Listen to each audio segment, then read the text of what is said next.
අනුරුද්ධ මහරහතන් වහන්සේගේ බඩේ අමාරුවට ප්‍රතිකාරයක් සඳහා අනවතප්ත විලෙන් පැන් ටිකක් ගේන්න කිව්වා. 7 අවුරුදු වයසේ සුමන සාමණේරයන් වහන්සේ අනවතප්ත විල ළඟට වඩිනකොට එතන හිටපු නාගරාජයා පැන් අරගන්න දෙන්නේ නැතුව අනවතප්ත විල වැහුවා. මට පැන් ස්වල්පයක් දෙන්න කියනකොට පුළුවන් නම් ගන්න කිව්වා. 3 පාරක්ම ඉල්ලුවා. 3 පාරම ලැබුණ උත්තරේ ඒකයි. කල්පනා කළා පැන් ගන්න එක නම් වැඩක් නෙමෙයි. ඒ වුණාට මෙයාගේ මානෙ බිඳලම පැන් ගන්න එක හොඳයි. එහෙම්මම වැඩම කළා දිව්‍ය ලෝකවලට සහ බ්‍රහ්ම ලෝකවලට. දැන් මේ වඩින ස්වාමින් වහන්සේගේ වයස කීයද? අවුරුදු 7යි. අපේ ගෙවල් වල ඉන්නවනේ අවුරුදු 7 ළමයි. ඒ දරුවෝ දිහා බලලා මේ සාමණේරයන් වහන්සේත් එහෙමයි.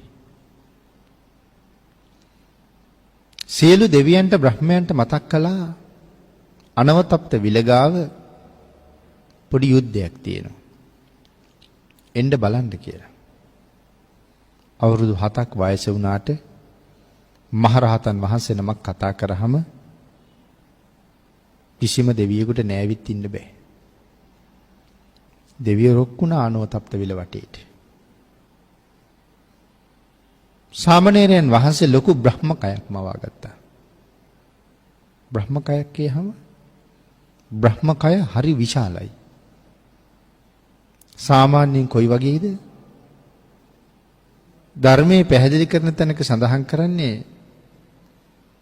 මගධය වාගේ ගම් 3-4ක් යට වෙනවා කියලා. ඒ කය දරාගෙන මහ පොළොවට බැස්සොත් මගධය වාගේ බිම් ප්‍රදේශ 3-4ක්වත් යට වෙනවා කියලා. අපේ රටට වැඩම කළොත් එහෙම බස්නාහිර පළාත ඉඩමදි. ඒක ඇඟකට. ඒ තරම් විශාලයි බ්‍රහ්මකය. හරි සියුම්. නමුත් කයේ ස්වභාවය. ඒ වාගේ බ්‍රහ්මකයක් මවාගෙන නායාගේ පෙනී මත සක්මන් කරන්න ගත්තා. මොන නාගරාජයෙක් වුණත් මෙච්චර බරක් උස්සගෙන ඉන්න පුළුවන් වෙයි. ටික ටික පෙනේ ඇකිලෙන්න ගත්තා. ඒ ඇකිලෙනකොට තල් කඳන් පොල් කඳන් වාගේ ජල ධාරා ඉහළට විසි වෙන්න ගත්තා. ඒකෙන්ම පැන්කෙන්ඩිය පුරවාගත්ත අහසින්ම වැඩියා. මෙයා පොකුණ වැහුවේ මෙතන ඉන්නවා එයාගේ භාර්යාව ටික නාග කන්‍යාවියෝ. ඒගොල්ලන්ට පේන්න ඕන තමන්ගේ ස්වාමියාගේ තේජස. මේ සාමණේරයා උඩින් ඇවිල්ලා මගේ ඔළුවෙත් කුණු වට්ටනවා කියලා තමයි මේ වෙහගත්තේ. දැන් ඉතින් පරාදයි. දැන් භාර්යාවන්ට මූණ දෙන්නත් බෑ.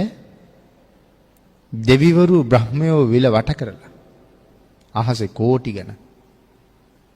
ඒතර බලන්නකෝ පරාජිතය මොකද කරන්නේ මෙතන කියලා.